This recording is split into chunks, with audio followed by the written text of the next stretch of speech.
Most of the honey in my collection has crystallized. The reason for this is that I like to collect raw varietal honey that has not been heated.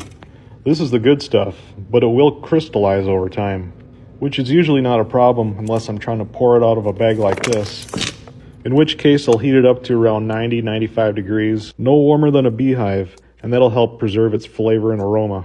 Otherwise, I take the crystallized honey and I scoop it right into the batch of mead. Here's a processed honey that's been heated to a high temperature, which kills the wild yeast, enzymes, and anything that could cause it to spoil. If this does ever crystallize, it's going to take a really long time. But whether the honey is liquid or crystallized is not indicative of its quality. Some honey varietals will have a tendency to crystallize faster than others. This one's about 4 years old. Some of it's liquid yet. This honey from Hawaii was crystal clear and liquid when I received it, and within about a month or so it was solid. This is one of my favorite Hawaiian honeys. It just takes me to a happy place while sitting in my cold Minnesota garage. The speed of crystallization really depends on the nectar source.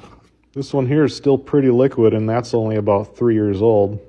As you might have noticed, I do have a lot of old honey. Speaking of which, I used to keep bees back in the day. I got some leftover honeycomb that earned me first loser at the state fair.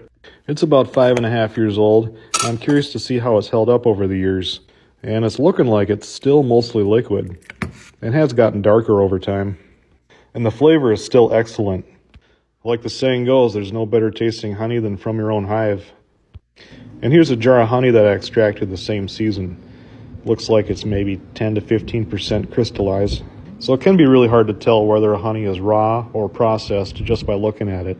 That's why it's important to go with a trusted honey source and to get to know some beekeepers. This one's about 6 years old and it's not quite crystallized and not liquid either. Just more gelatinous. And it still has tiny bubbles from the extraction process. And this one says pure honey on the label. I wonder where that honey came from. I should collect more of these and make a batch of McMead.